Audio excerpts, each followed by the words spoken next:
Welcome back to the Ask Dr. Be Good show, the show where we bring you the great things happening in public education. And we have some great things and some great kids coming on today. We are doing a reflection on our valedictorians for Plano and Mesquite.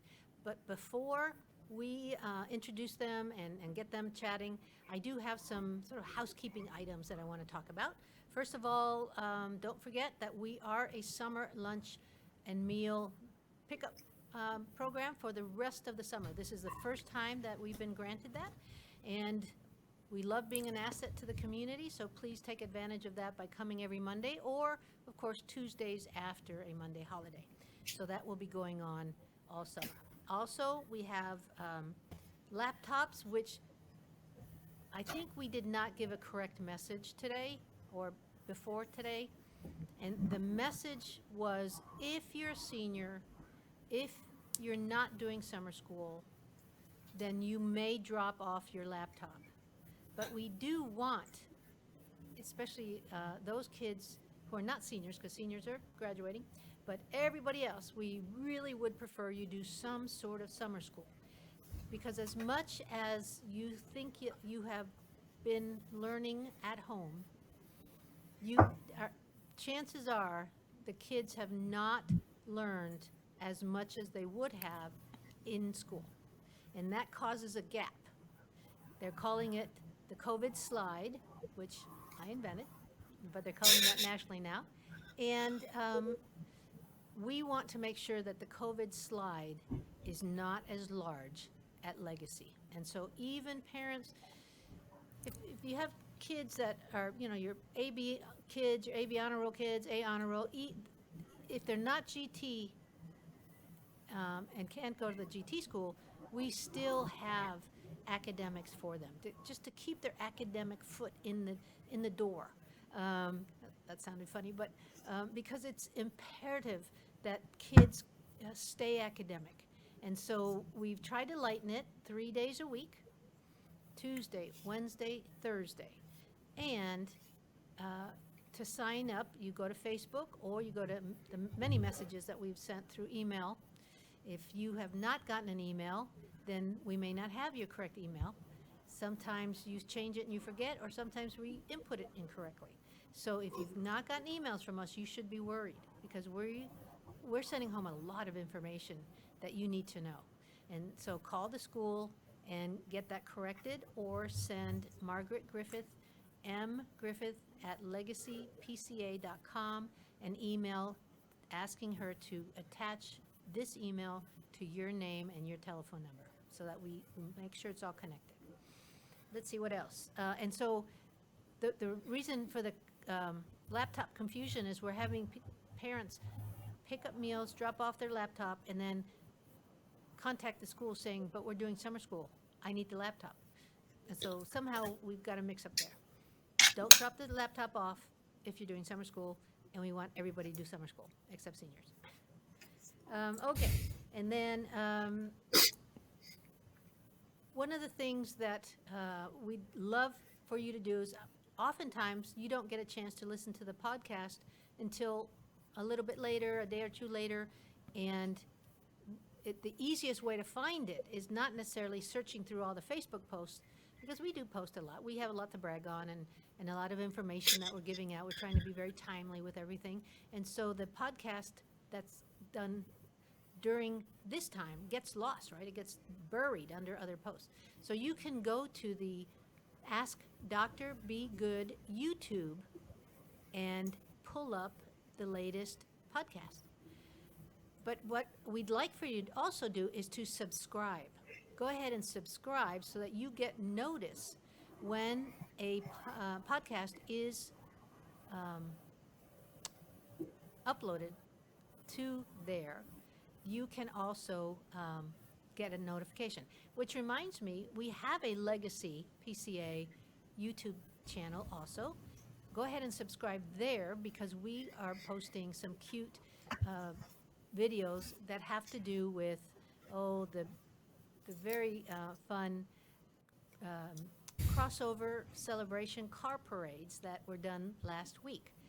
And so if you want to see some nice videos and just, feel goods, they're not long. Mr. Sneed from Mesquite has done some good editing down to 4 or 5 minutes of the best pieces, the most decorated cars, and so forth. And so go ahead and look at some fun Legacy emails, not fun Legacy videos on the Legacy channel and subscribe there. Okay, and then the last thing that I have on my to-do list is the fact that some of you know that I now do a radio show on Sunday mornings at 8 a.m., 1160 a.m., and I'm trying to build my audience, and my audience is educators, parents, and people who love educators and parents and kids, because public education needs advocates. Public education funds are important, especially because of what's happening with COVID, people not working, the government having to help subsidize a lot of people, a lot of businesses, and so the budget that our government thought it had, whether at the federal level or the state level or even the local level, is being used up in a way that had not been anticipated. And the legislative session starts in January of 2021, and the legislators will be looking at things that they need to cut because we've been home. We haven't been spending money. We haven't paid sales tax. We haven't done a lot of things that would have normally gone on. We have a much higher joblessness rate, and so some things are going to have to be cut, but not public education. And so I need to build up my little army of pub ed soldiers like you parents and you older students who can contact your legislators and let them know how to prioritize the budget for next year. And I'll train you on the radio show to do that. And then we talk about some other stuff, but it's all about public education because it's important. It's a foundational piece. Public education is the foundation to a healthy future economy. That's how important public education is. But a lot of people don't realize it. They're not making the connections. So I ask that you go to the Ask Dr. Be Good Facebook page, and you can listen to the show there or catch it there later on and learn and become a stronger advocate for public education. All right, preaching over now, and I would like to introduce the valedictorians from both Plano and Mesquite West High School. So Connor Hart, go ahead and take it away. Tell us a little bit about yourself, how long you've been at Legacy. Oh. So good afternoon, Dr. Good. Just to kind of give sort of a background, I've been at Legacy for 5 years. I came there when I was in 8th grade during the 2015 through 16 school year. And I did actually leave a little bit for a few months during my freshman year, but I then came back and then resumed to finish my high school career at Legacy until now. So, it's definitely a privilege to be the valedictorian. It's something I'm sure probably even years prior, I definitely kind of saw myself in that light, actually being that kind of honorary title. So I think with just the hard work and due diligence I've applied to my academia, I think that's really what's allowed for me to to deserve to be called that. And I can't really be any more thankful for you, Dr. Good, as well as the numerous faculty at the Legacy Plano campus that have helped push me to become what I am now. So well, thank you for that. Imanol. Good afternoon. My name is Imanol Saldana. Now I am the valedictorian of Legacy Preparatory Charter Academy at Mesquite West, and I've been attending Legacy Preparatory since 6th grade. So what is that, about 8 years, 7 years, around that time. And I actually came to Legacy because me and my parents, we realized that the public education provided in my area just wasn't sufficient enough for me. So we decided to move me over to Legacy, and ever since then, I've been performing quite well, or at least I like to think. And yeah, It's not bragging if it's true, and it is true, so don't worry. So thank you, and congratulations to both of you. So let's talk Thank a you. little bit about what does it take? What, Iman, I'll start with you. What traits do you think for you to get to the top prize? um, well, honestly, like I'm not different than any other student. If like I'm just being honest, mainly it's just about independence and being responsible with your work and willing to push that extra mile to do better on your work. Because at the end of the day, it's you obtaining that grade and no one else. So if you're willing to push forward, which will help you substantially in the future to get into universities or other things, then that will help you become valedictorian like I did. And it's mainly just responsibility and independence. No, you're right. It will help you with other endeavors as you go through your life path. But it's a great start because most kids can't, do what you did. And so I wish we could say that they all had it, but so, but okay, Connor, what traits do you think you have that let you grab the top prize? So personally, for me, I think the three key traits that have helped me excel are responsibility, self-discipline, and a positive attitude, like a positive mindset at all times. Because no matter what day, like right now it's cloudy outside. If it's either sunny or cloudy, or it's raining sideways, I've always got a smile on my face, and I'm always willing to just go out there and to do what needs do to what's necessary to get done. And of course, as of recently with school closing and COVID-19, I know, I've been open about my mental health struggle. It's definitely been very difficult. And this is something that I've also kind of had months, like I'd say a month and a half prior before all of this. And, it definitely got worse after they closed the school. But each day I choose not to give up, and I push myself as hard as I can. So that way I can stand up and I can tell myself, you know what, Connor, you got this, you can fight this, you're going to graduate. And after that, you can tell everybody, you're this kind of like journey and how it took you day by day, just to, tell yourself that you can overcome this, and how you can give others sort of insight on like your experience, and how maybe if they're going through something similar, how they can apply that to their life. So I think that's also, it can also be very insightful too, which is what that's like the benefit I do get out of it. Good. So I heard from you, I heard positive attitude, go get it. From Emmanuel, I heard being responsible and independent. And so those are all traits that you will use in the workplace, in college, in relationships, keeping relationships.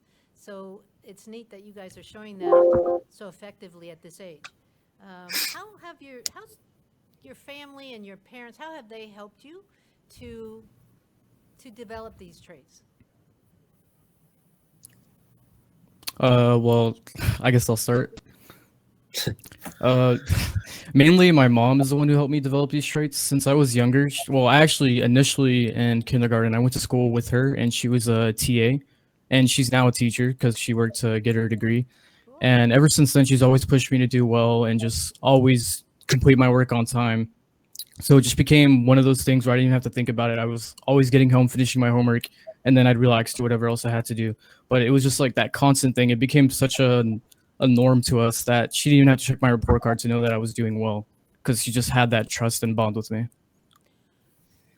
I think I remember your mother. Yes, yes. Well, I think Oh. she modeled for you what you ended up doing for yourself. That's fantastic. Connor, how about you? So kind of like with Emmanuel, my mother has kind of been my, sort of number one supporter. I mean, no matter what, through thick and thin, even if we are kind of arguing and we have our differences, she always encourages me to get my work done, get this assignment done on time. And I've always kind of had that mindset. And even like before this usually was kind of me. I would, of course, before then, of course, it was her, kind of pushing me. And as I got older, of course, I started to apply that to myself, like to my own accord, get what I needed to get done. But as of recently, of course, with COVID, it kind of sort of reverted back to square one. And I kind of, I think with a lot of students, of course, that drive kind of did deplete. But, again, no matter what is it that we're going through, she always encourages me to be, do your best and to get what you need to get done. And because of that, of course, because, to reap the benefits, you're going to get, you're going to get a good grade. And, of course, you don't want to if anything, you'd just be dodging a bullet if you don't turn in your assignment on time. So I feel like, because of her Connor, and her mindset, her kind of the way that she's kind of enticed me, I think that's what's, how I've been able to apply that to become valedictorian. So, Sure. yeah. You alluded, Connor, to the COVID time. So how has COVID impacted you guys? Well, I guess for me, I don't know. Emmanuel, do you want to explain how it's been for you? I'll go about my experience, but I just kind of want to hear from you too. How's it been kind of being at home for you, man? Well, in terms for me, honestly, it hasn't been that drastic of a change. I've kind of always sort of been used to doing online classes since I started taking classes at Eastfield online. So that adjustment wasn't too hard for me. But in terms of mental health and stuff like that, I've had my struggles previously during my junior year. So I wouldn't say it was a breeze, but it definitely wasn't too complicated for me. Would you say, yeah, well, would you say that the new tech model sort of helped with that because most of your teachers had projects online that would that be a reason why maybe it wasn't too hard of a transition for you? yeah, Most well, definitely. in terms of, Go sorry. ahead, Connor. Yeah, well, I guess in terms of academia, kind of like what Emmanuel said, because with new tech, of course, remote learning is definitely something that isn't such a nascent for us. We've definitely done projects online before, so that really wasn't so much of a drastic change. Using my laptop, to do certain assignments, go on certain websites like Edgenuity or I guess Achieve 3000, what the middle schoolers use. That really wasn't much of a difference. That I was totally fine with. It's just kind of me being kind of sheltered 24/7 and of course not really me having the ability to go outside because they don't have these assignments to get done. And it just, and also just kind of the environment I'm in. Because, I think typically with most teenagers, we can't really focus at home. Some of course can, but for those that don't, they'll go somewhere say the library or an internet cafe like Starbucks to do their work. And that usually is something that is sort of free of distractions. But with those being closed, with kind of the inclusions of those not really being available to our needs, I think definitely working at home for a lot of students, with remote learning, with the public school, I think a lot of students definitely have been struggling to be focusing on their assignments. And I know that has been a concern for a lot of teachers. And I know that it's something that they do try to encourage them to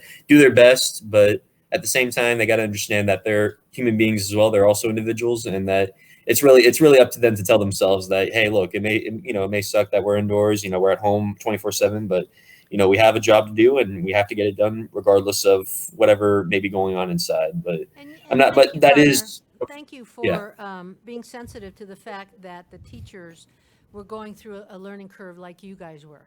Oh, yeah. They were flying the plane while building it. No question about it. Exactly. Recognition. Exactly. You're welcome. So let me change it up a little bit. Where are we going to college? I'm going to the University of Texas at Dallas, and I'm majoring in computer science. That doesn't surprise me about you. Yes. And what a great place, by the way. That is not a party school. Sometimes people tease me, and they, when they hear that one of my places I graduated was SMU, and they'll say, "Oh, party school." Nobody says that about UTD. Yeah. Good for you. How about you, Connor? Well, similar to him too, but first I will start at Collin. I actually have been taking dual credit at Collin College over at the Spring Creek campus, and it's definitely been a great experience. The professor I have, Dr. Martin, she's been such a wonderful woman, and I've really been appreciative of what she's, done for me and the compliments she's given me on the assignments I've given to her. But, but from there, I will definitely start at Collin. Going to get my associates, and then still kind of deciding what undergraduate degree. But from there, I'll transfer to UTD, and I'm thinking of majoring in psychology there. And, of course, with what I've said earlier, I think that would definitely be my forte. So, and, UTD definitely has a lot of opportunities for that. So they're definitely my best bet. Collin College is one of the top junior colleges in the country, and many of their degrees are now going to 4-year degrees. So they're becoming quite the place to be. What was your endorsement?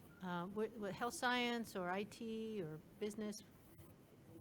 What did you I'd say more IT because that was IT. kind of like my pathway. So yeah, I guess I'd say IT. Pathway.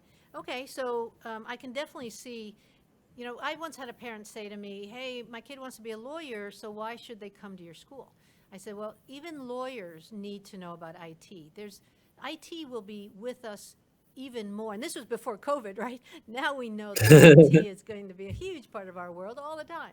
But everybody needs to know about IT in whatever venture they end up in. So congratulations on your college. How many hours of dual credit do you have, Connor? I think it was like 80 hours or something like that. It was just for the semester, like for the second half. Okay. But Well, good. yeah, I think it was somewhere around there. That's just a rough estimate, so I'm not quite sure. And Imanol? I think I have around 25. I'm not sure. I haven't checked my recent transcript. Congratulations. Yeah, good for you. Thank you. So, and that's what we want for our kids. We want you guys graduating with college credit so that we can make sure that when we say we're preparing you college ready, that you actually had some college. And so you guys embody the type of students that we want at Legacy and who take advantage of what Legacy has to offer, no question. So what do you want to do after college? What are some life goals? Imanol? Well, I guess I could start. Okay. I'm thinking, well, part of it, like I was thinking, I'm also actually considering the Marines too. You know, I've also been kind of thinking about that too, like maybe enlisting in the armed forces. And I know if like the GI Bill, of course, you know, there's Sure. definitely a lot of benefits with tuition. So that's also kind of my second option too, my second course of action. So Yes, the Marines. yeah, you know, it's definitely something I could do there too. The Marines paid for my brother's college, I think, law degree, and he served for 7 years as a lawyer for them. It's a great. My son-in-law is in the Army. My dad was a Marine, so that's a very good way of finding out about yourself, building a career. A lot of great things come out of military life. So, Imanol? Well, for my life goals, as of now, I'm kind of just taking it in chunks and pieces. So first, I'm obviously going to get my bachelor degree, and I probably will go for my master's just because I've always just really been into school and always wanting to learn more. But other than that, I want to make my family happy, but most importantly, I want to make myself happy. I want to do something that I'm proud of doing and work that I actually enjoy doing, as opposed to just sitting at a desk all day and doing a job that I really don't like. And those are excellent things to keep in mind. There's lots of research that says that working in a place that you're not passionate about does not lead to job satisfaction and leads to depression and so forth. And so good for you for recognizing that and understanding that. So can we talk a little bit about how Legacy might have helped prepare you guys for meeting these college goals and career goals? Of course. Well, the one thing at Legacy that really helped me prepare for the future is definitely Mr. Abreu, or Miguel Abreu, as y'all know him. He's actually going to obtain his doctorate degree right now, but he's definitely been the one who's always been there to, you know, give me advice or help me with work, or just in general, just be there to talk to you, be a friend, and always just be there to help you regardless of what's happening. So when I was dealing with my struggles in junior year with anxiety and panic disorder and stuff like that, he was the one who was constantly checking on me. He was emailing me, and he was just making sure that I was doing what I was supposed to do. It is not unusual to hear that there's some adult at the school that a child has connected with that made a difference enough to make them more successful than they would have been otherwise. And yes, Mr. Abreu, he is something else. We love him. I've heard all about him, and I've heard, you know, a lot of positive things from him. You know, he definitely sounds like a great guy. Yep. And how about you? You said you left Legacy and then came back, and that's not unusual for students to do that, especially after 8th grade. We have students who want that comprehensive high school experience, and yet then they come back. So yeah, talk a little doesn't bit really about fit their needs. Well, you know, I mean, doing that, I mean, of course, I thought it was a mistake, but you know, it turned out to be a great experience. But it's of course something I'd rather not really go into too much detail about. But I do have one teacher there that I do talk to. I haven't really spoken to him recently, but I did text him about a month ago, and he's doing well. He of course he's doing the remote learning as well too. But they have laptops as well at that school, so I guess online learning is definitely something that they've gotten accustomed to a little bit, but probably not to the extent we have at Legacy. But in terms of like faculty, So who here has impacted you? oh yeah, well I was actually about to get to that. Okay. So I guess one teacher who's I guess still teaching at Legacy, I'd have to say is Dr. Ron Kern. He of course he actually talks to Mr. Rayu a lot. They do communicate back and forth, but Sure. he's definitely been quite an inspiration for me. I've definitely had a lot of conversations about life and whatnot. He's definitely given me his 2 cents on what to do and whatnot, and it's definitely had an impact on me. Another teacher, even though he's not there anymore, Mr. Summers, you remember him a few years ago, right? Sure. Mhm. Dr. Good, he was like the math teacher. Mr. Summers was a wonderful man. Of course, I do kind of miss him. I don't really know what he's up to right now, but he also did help me a lot. Even when I was struggling in math and I was bombing this exam, that exam, not doing well on this assignment, he would always tell me to not give up and just keep trying no matter what. He did believe in me too, even if I wasn't the best. I wasn't like the best at math. He would always tell me to just keep your head up and just keep working. And Yeah, he was an interesting man. I think he ended up teaching in Latin America. If you'll remember, he really? wanted to go. Yeah. Oh yeah. So we don't have much time left, but I have one little question left. What do you think of our graduation ceremony that we're going to do? Well, it's definitely not the ideal thing, but given the circumstance right now, it's probably one of the best things that we can have in terms of ceremonies. A lot of people are just having parades and stuff like that, so I'm glad that some sort of solution was obtained. Connor? Mm-hmm. Our graduation ceremony is kind of similar to what I think Plano Senior High did, because they did theirs at like the Texas Motor Speedway, and we're going to do ours at the Devil Raceway in Mesquite. So, of course, it's definitely not like a traditional ceremony that we've had in previous years, but in terms of just to comply with the CDC social distancing guidelines and that protocol, I think this is really like the best option we have for that. It's to sort of immerse ourselves in like what a graduation ceremony would feel like. So even if we are going to be in our cars, our parents are really the only family members who can attend.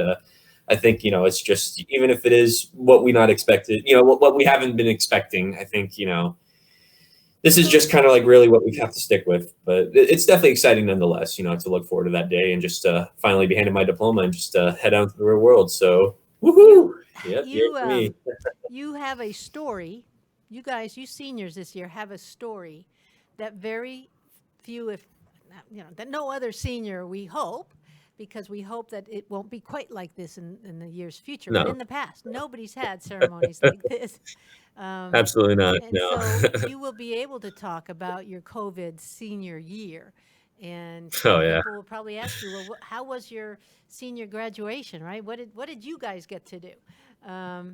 Instead of just everybody knowing that you were in a traditional setting with, sitting in a seat listening to people on the stage, right? So, all right, gentlemen. Well, I thank you for coming on. As always, It's always a pleasure. 30 minutes feels like 5 in this room and with you guys, but I enjoyed the conversation, and I wish you the very best in your endeavors, although you really don't need my wishes because you guys have it figured out, and it's obvious. So thank you again, and we'll see you at the graduation. Thank you so much. We'll see you until Thank then, you too. for tuning in to the Ask Dr. Be Good show. For more information on Legacy Preparatory Charter Schools, visit our website, legacypca.com, or call 469-249-1099. And remember to like us on Facebook, where we stream live weekly Tuesdays at 3 p.m.